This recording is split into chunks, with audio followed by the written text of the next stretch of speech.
तो यार पिछली क्लास में हमने एपी का जो सेंस है वो एक बार फिर से सारा रिवाइज किया और हमने देखा कि यार जो 10th क्लास का एपी है उसी सिलेबस पर कैसे कैसे क्वेश्चंस पॉसिबल है। और अभी हमने कुछ वैरायटी ऑफ क्वेश्चंस ही देखे, हो सकता है कुछ और भी हो। तो क्या यार मैं वो सारी वैरायटी ऑफ क्वेश्चंस रट सकता हूँ? तो नहीं रट सकता। तो मेरे काम की बात क्या है कि मुझे हर क्वेश्चन में अप्रोच करना समझ में आए, जो कि हमने पिछली क्लास में बिल्कुल उस सेंस को पकड़ा। हर क्वेश्चन को हमने देखा कि यार एपी का एक ही सेंस है, फर्स्ट टर्म बताओ, कॉमन डिफरेंस बताओ, या तो उन दोनों की वैल्यूज बता दो या उन दोनों में कोई कनेक्शन बताओ। उसके बाद सारे क्वेश्चन बेकार है। उसके बाद वो सारे क्वेश्चन कैसे सॉल्व होते हैं? हमारी कॉमन सेंस से। तो काम की बात क्या है कि हम इस चीज को खुद से बोल पाए। काफी बच्चे इस चीज पे लगते हैं कि यार ये ऐसे कैसे हो सकता है, 11th क्लास में तो हमने कुछ एक्स्ट्रा ऑर्डिनरी ही करना है। तो कुछ एक्स्ट्रा ऑर्डिनरी नहीं करना, बस अपने बेसिक्स पे टिके रहना है, हिलना नहीं है अपने बेसिक्स। तो बिल्कुल जब हमने लास्ट क्लास में एंड किया तो मैंने एक बहुत ही इंटरेस्टिंग बात बताई कि मान लो अगर ए, बी, सी, ये तीन नंबर्स जो हैं ये एपी में हमें गिवन है। ये तीन नंबर हमें एपी में गिवन है। और कोई मुझे कहे कि यार इनमें कोई एक कांस्टेंट नंबर ऐड कर दो तीनों में। मान लो वो के है, ए प्लस के, बी प्लस के और सी प्लस के। ऐसे ही कोई कहे कि माइनस कर दो, तो मैं प्लस माइनस इकट्ठा ही लिख रहा हूँ। ऐसे ही कोई मुझे कहे कि ए में के को मल्टीप्लाई कर दो, बी में भी कर दो और सी में भी कर दो। ये कोई कांस्टेंट है के, मतलब constant in the sense 1 2 3 4 5/6 fraction, ये कोई भी नंबर हो सकता है। और मान लो कोई कहे कि ए से डिवाइड कर दो। तो बहुत ही एक इंटरेस्टिंग चीज थी कि ये भी एपी ही बनता है। अगर ए बी सी हमारे को एपी गिवन है तो उन नंबर्स पे मैं कोई अगर ऑपरेशन लगाऊं सेम सब पे, सब में के ऐड कर दूं, सब में से के माइनस कर दूं, सब में के मल्टीप्लाई कर दूं, सब से के डिवाइड कर दूं, तो काम की बात क्या है कि फिर जो हमारे पास सीक्वेंस बनता है ना, जो ये अभी हम देख रहे हैं अपनी स्क्रीन पे, वो भी एपी ही बनेगा। तो इसको, इस कॉन्सेप्ट को बिल्कुल कहाँ पे यूज करना है इसका एक एग्जांपल देखते हैं थ्रू अ क्वेश्चन ओनली।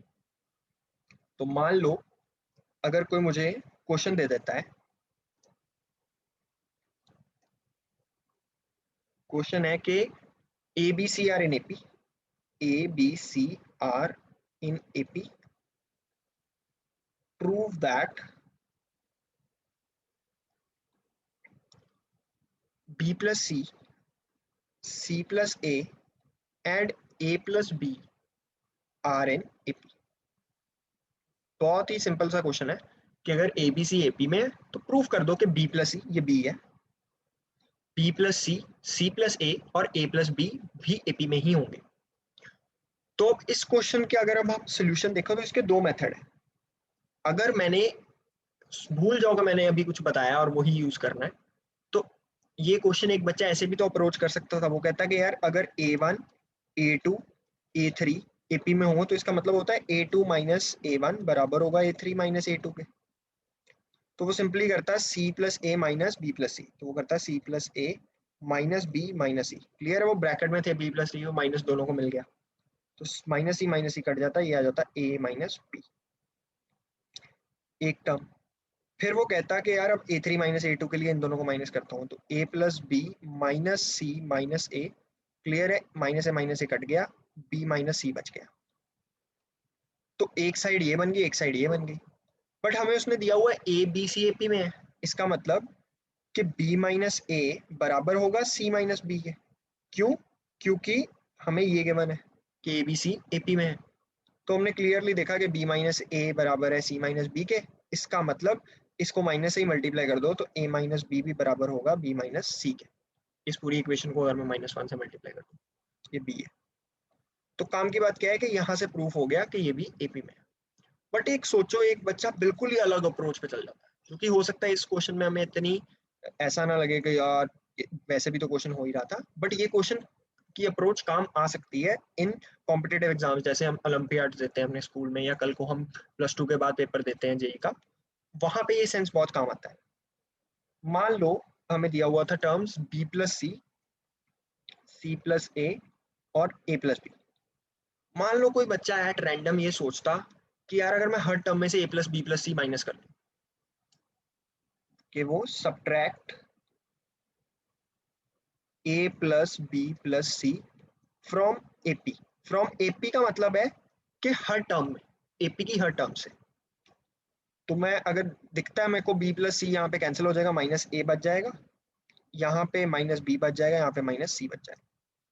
अब वो कहे कि मैं इसको -1 से मल्टीप्लाई कर दूंगा, मल्टीप्लाई बाय -1, -1, तो वो क्या बन जाएगा, ए बी सी। ये तो वो कहता है मुझे एपी में दे रखा है, तो अगर ये एपी में दे रखा है, इसको -1 से मल्टीप्लाई किया तो ये भी एपी में होंगे, ये गिवन इन एपी है, अगर मैं इसको -1 से मल्टीप्लाई कर दूं तो ये भी एपी में होगा। और अब अगर इसमें मैं a plus B plus C add कर दूं तो मुझे दिखता है b प्लस सी बच जाएगा, c प्लस ए बच जाएगा, a minus B minus C cancel हो जाएगा, तो ये भी एपी में ही होंगे। तो एक ये भी अप्रोच हो सकती है अपने आप से ये क्वेश्चन को बोलने की। काम की बात क्या है कि मैं इस अप्रोच को याद रखूं, जब यूज करने की बारी आएगी तब करें। तो इट वॉज वेरी इंपॉर्टेंट कि एक बार हमारी आंखों से ये भी चीज निकली हो। आज के लेक्चर का जो मेन टास्क है वो एक्चुअली ये डिस्कशन नहीं है, इसकी इसकी डिस्कशन नहीं है। मेन टास्क है कि हम ये समझ पाए कि अरिथमेटिक मीन क्या होता है, जो कि हो सकता है कई बच्चों ने 10th क्लास में भी सीखा हो बिकॉज एनटीएससी के कारण। पर ज्यादातर ये टॉपिक हम कब डिस्कस करते हैं, जब हमने +1 क्लास में एपी का चैप्टर फेस करते हैं। तो आज जो हमारा मेन डिस्कशन है वो है अरिथमेटिक मीन पे। तो इसकी बुक्स में जो मर्जी परिभाषा हो, जो भी डेफिनेशन दी होगी वो अलग बात है। काम की बात है कि मैं अरिथमेटिक मीन को कैसे देखता हूँ। तो हमें मैथ्स में काम की बात क्या है कि हमारा क्वेश्चन सॉल्व होना चाहिए। क्वेश्चन सॉल्व हो गया तो अलग बात। तो उससे पहले एक ये चीज जो है मेन, वो नोट करें अरिथमेटिक मीन। फिर हम उसके बाद समझेंगे कि अरिथमेटिक मीन क्या होता है। तो पहले ये नोट कर लो कि अगर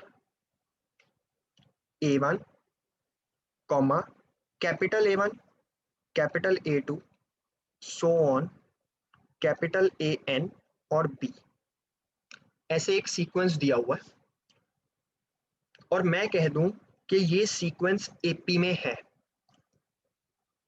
A1 A2 A3 so on up to AN जो है आर एन अरिथमेटिक मीन्स, इसको मैं AM से डिनोट करूंगा, arithmetic mean inserted between any two numbers A and B such that जो सीक्वेंस आए, सच दैट सीक्वेंस ऑब्टेन्ड, जो कि क्या है A1 comma capital A1 comma capital A2 so on up to capital AN comma B is AP। मतलब कि दो numbers A और B के बीच में मैं n अरिथमेटिक मीन्स लिख दूं, A1 A2 AN ऐसे लिख दूं, तो जो हमारे पास सीक्वेंस ऑब्टेन्ड होता है वो AP होता है बस। और ये एपी होता है, और ये एपी कैसा एपी होता है ये भी बहुत इंपॉर्टेंट बात है। इंपॉर्टेंट बात कैसे है कि हम इस एपी को डिफाइन कैसे करते हैं। इस एपी की जो फर्स्ट टर्म होगी वो बराबर आती है ए के, मतलब अगर मैं इसको A1 नहीं लिखता, चलो A1 लिखने का सेंस नहीं है क्योंकि यहां से कंफ्यूज हो जाएगा।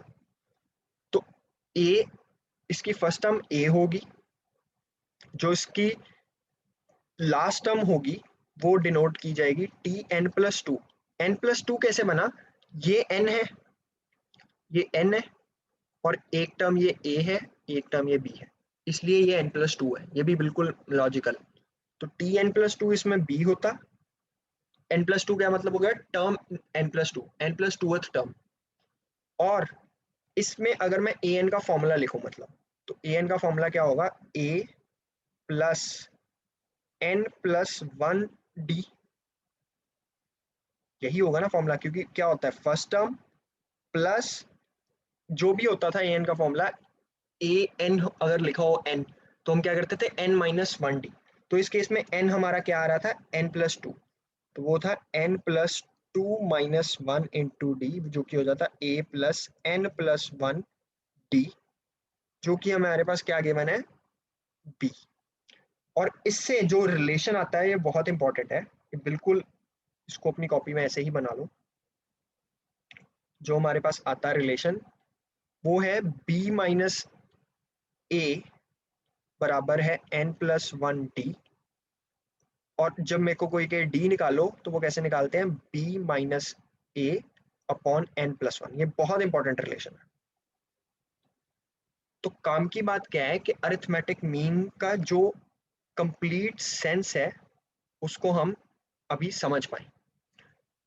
जैसे हमें दिख रहा है कि ए से लेके बी तक अगर मैं बीच में एन अरिथमेटिक मीन्स लिख दूं, arithmetic means N arithmetic means लिख दूं, तो जो सीक्वेंस ऑब्टेन करता हूं मैं n+2 टर्म्स का, n+2 टर्म्स ही बनी, n तो बीच में अरिथमेटिक मीन्स थे और दो अलग से a और b, तो n+2 टर्म्स का जो सीक्वेंस होता है वो एपी होता है, जिसकी की जो कि बहुत इंपॉर्टेंट चीज है, इसको बिल्कुल हाईलाइट कर लो कि फर्स्ट टर्म जो होगी उसकी a होगी, टी n+2 b था उससे मैंने an+1 डी बी कैसे लिखा वो हमें an के फॉर्मूले से याद है, और इससे हमें d का एक फॉर्मूला मिल गया जो कि होता है b-a/n+1। तो इससे अगर मुझे ये भी निकालना हो कि a1 का फॉर्मूला क्या होगा, तो a1 मुझे दिखता है, a1 क्या होगा, सेकेंड टर्म होगी इस एपी की, a2 या t2 जो भी लिखना है, a2 या t2 जो भी आप लिखना चाहते हो वो हो जाएगी। तो इसका फॉर्मूला क्या होता है, फर्स्ट टर्म प्लस n-1 जो कि इस केस में 2 था इंटू डी। तो ये बिल्कुल याद रखना कि कॉमन डिफरेंस जो d था वो इसका फॉर्मूला कैसे आया, a1 को हम लिखेंगे a+d, ऐसे ही a2 को अगर लिखना चाहे तो वो कौन सी भी टर्म बन गई, थर्ड टर्म, वो a3 बन गया ना। तो ये फॉर्मूला यार बिल्कुल निकालने की हमें सेंस होनी चाहिए, यही अंडरस्टैंडिंग है, इसके बाद सारे क्वेश्चन बेकार है। अगर हमें एक बार सेंस समझ में आ गया ना कि हम कैसे कैसे निकाल रहे हैं तो उसके बाद हर क्वेश्चन बेकार है। a3 क्या हो जाएगा, वो होता है a+2d। इस केस में मुझे पता है कि जो हमारा a है वो बिल्कुल a ही लिखा हुआ है, और 2d जो बना, d हमारा कैसे आएगा b। तो काम की बात है कि a1 होगा a+d, a2 होगा a+2d, a3 होगा a+3d। और a3 यहाँ पे मैं ये वाला a3 नहीं बोल रहा, मैं अरिथमेटिक मीन की बात कर रहा हूँ। कोई मेरे को बोलेगा थर्ड अरिथमेटिक मीन वो होगा a+3d। और इतने सब रट्टे के बाद भी जो एंड में बिल्कुल निचोड़ की बात है ना, अगर कोई मुझे कहे नॉर्मल भाषा में, कोई मुझे कहे कि यार दो नंबर हैं ए और बी, ठीक है, और इसके बीच में मैंने दो अरिथमेटिक मीन घुसा दिए a1 a2, ठीक है, और मुझे बोले कि यार a2 का फॉर्मूला बता क्या होगा, तो मैं उसको बिल्कुल, अगर मैंने ऊपर रट्टा कुछ भी नहीं लगाया हुआ तो भी मैं ये चीज समझ सकता हूँ कि यार दो अरिथमेटिक मीन्स जब हमने घुसा दिए दो नंबर्स के बीच में, इसका मतलब है ए, a1 a2 b, ये बन गया एपी। उसके बाद ये एपी का सवाल बन गया, उसने कहा A2 का फॉर्मूला निकाल दो, तो मैंने कहा अगर A capital A1 capital A2 comma B ये AP है, मतलब इसको मैं लिख सकता हूँ A1 comma A2 comma A3 comma A4। तो इसमें तो ये A2 थर्ड टर्म बन गई ना, तो A2 को मैं लिख सकता हूँ A3 जो कि बन गया फर्स्ट टर्म प्लस n-1 जो कि हो जाता है 3-1 2 इंटू डी। डी मेरा क्या आता है वो हमने देखा हुआ है b-a/n+1। इस केस में n होता है 2 क्योंकि मैंने 2 अरिथमेटिक मीन्स डाले हैं, तो वो b-a/3 बन जाता क्योंकि n इस केस में 2 था। तो ये कंप्लीट सेंस है। अगर कोई अरिथमेटिक मीन्स की बात करे तो हमने सिंपल सी एक चीज बोलनी है कि यार उतने अरिथमेटिक मीन्स को बीच में डाल के जो सीक्वेंस बनता है वो एपी बन जाता है, उसके बाद वो एपी का सवाल है, फिर मैं एपी वाला दिमाग दौड़ाऊंगा। तो ये बहुत ही इंपॉर्टेंट चीज है।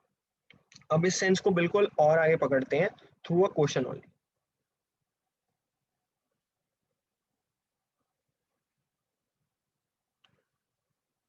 मान लो कोई हमें क्वेश्चन देता है, इंसर्ट 6 AM बिटवीन 2 and 23,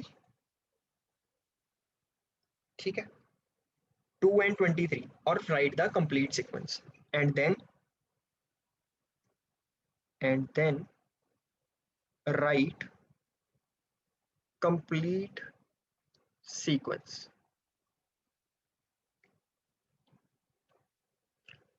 तो अब हमारे काम की बात क्या है कि यार मैं समझ पाऊं कि 2 से 23 के बीच में 6 एम लिखने हैं, और फिर जो 8 टर्म्स का सीक्वेंस बनता है वो एपी है। बस मैंने वो एपी निकालना है। तो काम की बात क्या है कि मैं इसको अपने आप से बोल पाऊं कि 6 से 23 के बीच में 6 एपी लिखने हैं, एम लिखने हैं। तो वो होंगे A1, A2, A3, A4, A5, और चलो इसको थोड़ा सा आगे लिख देते हैं, A6, 23।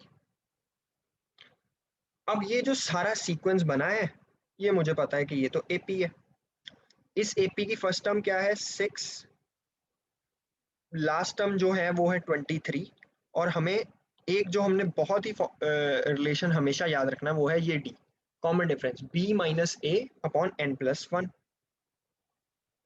और एन, इस केस में जो एन है वो टोटल 8 नहीं लिखना, एन प्लस टू टर्म्स की एपी बनती है, क्योंकि N number of A Ms inserted है।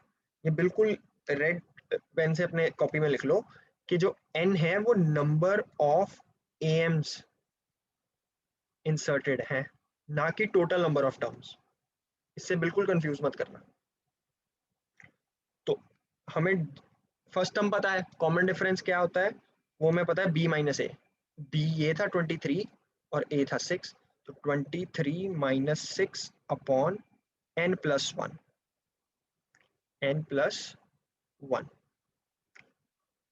सॉरी ये 6 नहीं, ये 2 है, मैं गड़बड़ कर रहा हूँ। ये 2 है ना, क्वेश्चन में 2 गिवन थी फर्स्ट टर्म।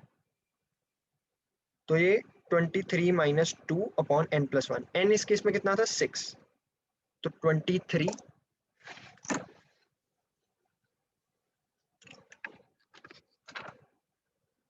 तो हमारे काम की बात क्या है कि 23 माइनस टू क्या बन गया 21, एन इस केस में 6 था तो 6 प्लस वन 7, ये कट गया, ये बन गया 3। फर्स्ट टर्म पता लग गई, कॉमन डिफरेंस पता है, सारा एपी आ गया। तो इसमें मुझे कोई कहे कि A1 निकाल दो, तो वो मुझे पता है A प्लस टी, जो कि आ गया होता है 2 प्लस 3, जो कि आ गया 5। क्लियर है, इससे अगली टर्म 5 बननी थी। तो 2, 5, 8, 11, 14, 17, 20, 23, ये जो 6 टर्म्स हैं ये हमारे ए एम्स हैं, और ये पूरा सीक्वेंस एपी में है। तो ये है असली में एएम की कहानी। बिल्कुल बकवास टॉपिक था, बस काम की बात क्या है कि हम ये चीज अपने आप से बोल पाए कि एएम्स का मतलब क्या है, कि अगर दो नंबर के बीच में एएम डाल दो तो जो पूरा सीक्वेंस बनेगा वो एपी होगा। और काम की बात है कि छोटी छोटी चीजें हम पकड़ के रखें कि एन से कंफ्यूज ना होए कि इसमें एन क्या है। एन नंबर ऑफ एएम्स है, टोटल नंबर ऑफ टर्म्स जो एपी की होंगी वो तभी एन प्लस टू है। तो इस चीज को बिल्कुल अपना गलत मत करना। अब एक और क्वेश्चन देखते हैं।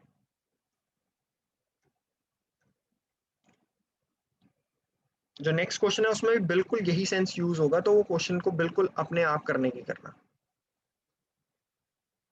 क्वेश्चन है कि इफ एन एम्स, एम मतलब arithmetic mean, are inserted between 20 and 80, 20 and 80, such that capital A1 upon capital AN मेरे पास 1:3 है। ठीक है, तो हमने फाइंड करना है कि n क्या होगा। हमने सिंपली फाइंड करना है n क्या होगा। तो अब काम की बात क्या है कि मैं ये चीज अपने आप से बोल पाऊं कि 20 और 80 के बीच में n एम्स आए, इसका मतलब है कि ये जो n प्लस टू टर्म्स की एपी बनी है, सीक्वेंस बना है, वो एपी होगा।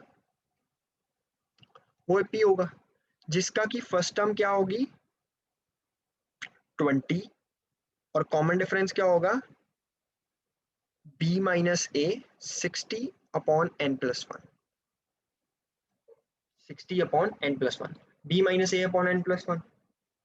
सिंपली मुझे ये डी का फॉर्मूला क्लियर होना चाहिए। इस फॉर्मूले को हम कभी मत भूलना यार, ये बहुत ही इंपॉर्टेंट फॉर्मूला है। इसको बिल्कुल अपने दिमाग में रखना कि डी होता है B minus A upon N plus one. तो अब हमने अगर ये क्वेश्चन देख लिया 20 से 80 तक, अब उसने सिंपली बोला हुआ था कि ए वन अपॉन ए एन 1:3 है। तो वो तो मुझे फॉर्मूला पता ही है कि ए वन क्या होगा,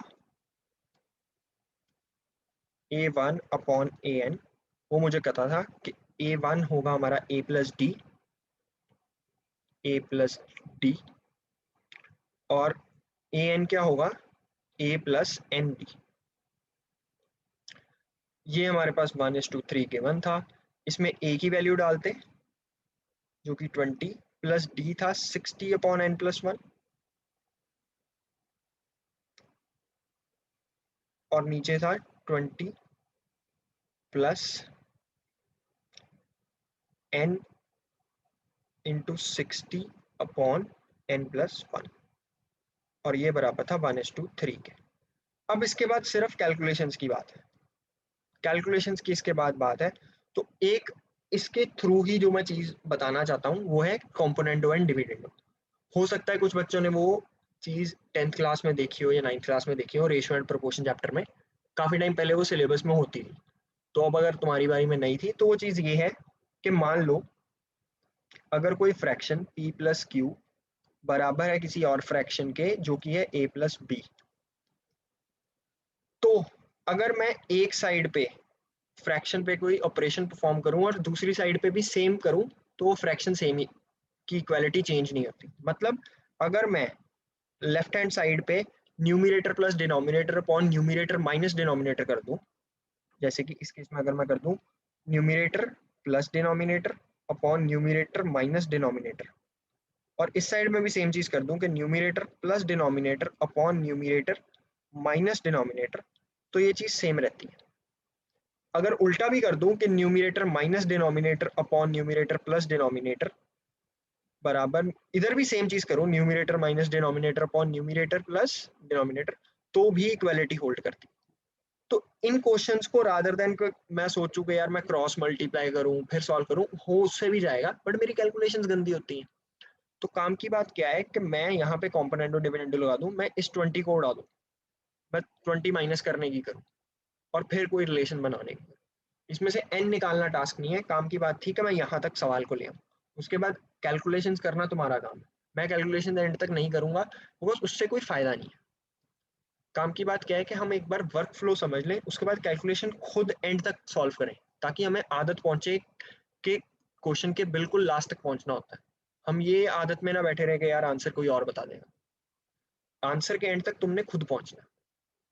तो आज की क्लास का जो ये बिल्कुल बेसिक सा टास्क था कि हमने अरिथमेटिक मीन को समझना था एक बार, कि अरिथमेटिक मीन क्या होता है। इसके बाद ऐसे ही हम जीपी में बात करेंगे ज्योमेट्रिक मीन की, ऐसे ही हम बात करेंगे जो आगे अगर हार्मोनिक मीन्स वगैरह पढ़ेंगे तो वो स्कूल के टॉपिक्स नहीं है बट वो बिल्कुल बेसिक है यार, ऐसे ही है, उनका भी सेंस सेम है। अगर हमने एपी पढ़ लिया तो हमें जीपी आता है, जीपी का सिर्फ मैंने फॉर्मूला बताना है, उसके बाद जीपी तुम्हें आता होगा अगर तुमने एपी ढंग से पढ़ा है। तो अब आप तुम्हारे एंड पे काम क्या है कि ए जो एम्स की मैंने डेफिनेशन बताई है इसको बिल्कुल अपने आप बेसिक लेवल तक समझो, और उसके बाद एनसीईआरटी के तो सारे क्वेश्चंस हो जाने चाहिए। क्वेश्चंस में कोई ट्रिक नहीं है, बिल्कुल एपी वाले ही सवाल है वो। काम की बात क्या है कि उसको बस खुद से बोलो। तो हम नेक्स्ट क्लास से हम एएम के थोड़े और क्वेश्चन देख के ज्योमेट्रिक प्रोग्रेशंस को स्टार्ट करेंगे।